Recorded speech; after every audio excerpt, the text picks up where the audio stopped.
Obama was there, you know, the way he is now is the way he was then. Reasonable, balanced, articulate, humble, self-deprecating, somewhere between Cory Booker and Harold Ford. Between Cory with a little Booker bit more color. This guy right here. Yeah. Right, but you're right in that sense. Both the shades of ideology along that continuum, as well as his kind of approach to politics, because they were new black politicians in that sense. The thing about Obama, of course, and of course Cory Booker and Harold Ford, all of them to the manner born, they understand the need and necessity to be rooted in black America, all of them. The outcome may be different, but Obama was also ambitious. You know, there's a story, as you know, as a Chicagoan, but Obama was running for state senate, was decided to run for state senate.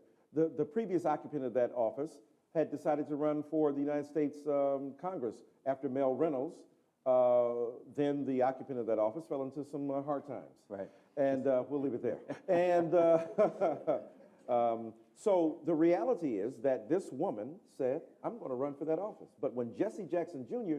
threw his hat into the ring, all bets were off. So she said, let me go back to the state senate and let me do that. And in Chicago politics, it was like everybody, you know, it's a pecking order.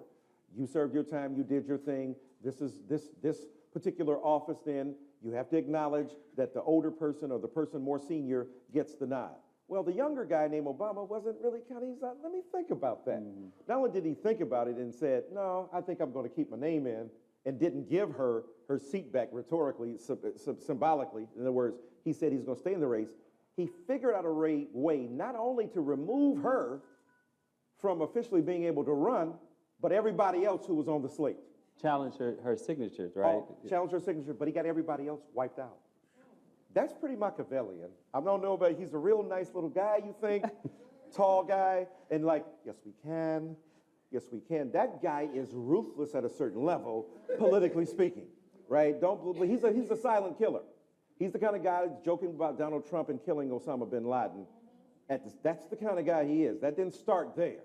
So Obama was a guy I talked to, interacted with, engaged, worked with. Look, when he was running for the Senate, at WVON, I think a women's expo, and I was the keynote speaker. WVON is Black Radio, AM station in Chicago. That's right. Critic, scholar of history. History. I'm just saying some stuff. He's breaking it down for you. So at the VON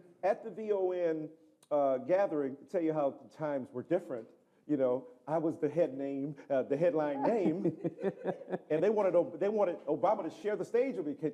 Can this young man come to your event, and can you shout him out, use your rousements to get the people involved with him and support him? I said, sure. And, you know, it was about the size of this room, and Obama couldn't fill it. I was there, I was the headliner. I said, great, this young man that I want you to consider, right? So he came on and did his thing, and I supported him and, of course, endorsed him, gave him some dough as well. And so, you know, that kind of thing, back and forth. I'd see him here and there, Lyndon Johnson Rice's birthday party. Tell him who Lyndon Johnson Rice is. Daughter of the publisher, John Johnson. Ebony, Jet, you know. So, you know, I'd see him at the Christmas parties, and we'd talk. And I remember once, I guess I should say this is being recorded.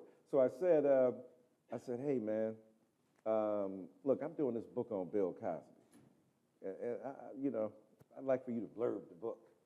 And this is what he said. He says, well, you know, Michael, he says, I'm sure it's brilliant, typically, you know, he's always, so I'm sure it's going to be brilliant. He says, but the problem is that what you say in your book, people will automatically think I'm saying. And it's not that I disagree, because I haven't read your book and I don't know what you're going to say. He said, and I've told all my friends that at this point, I'm probably going to have to stop blurbing, but I'll certainly support the book, and when it comes out, and then tell people to buy it and do what I can to support. I was like, oh, okay, this dude is trying to be president. Wow. I said, this dude, like, already, as a newly minted senator, I knew, and I respected that. I knew what he was about. I knew what his trajectory was.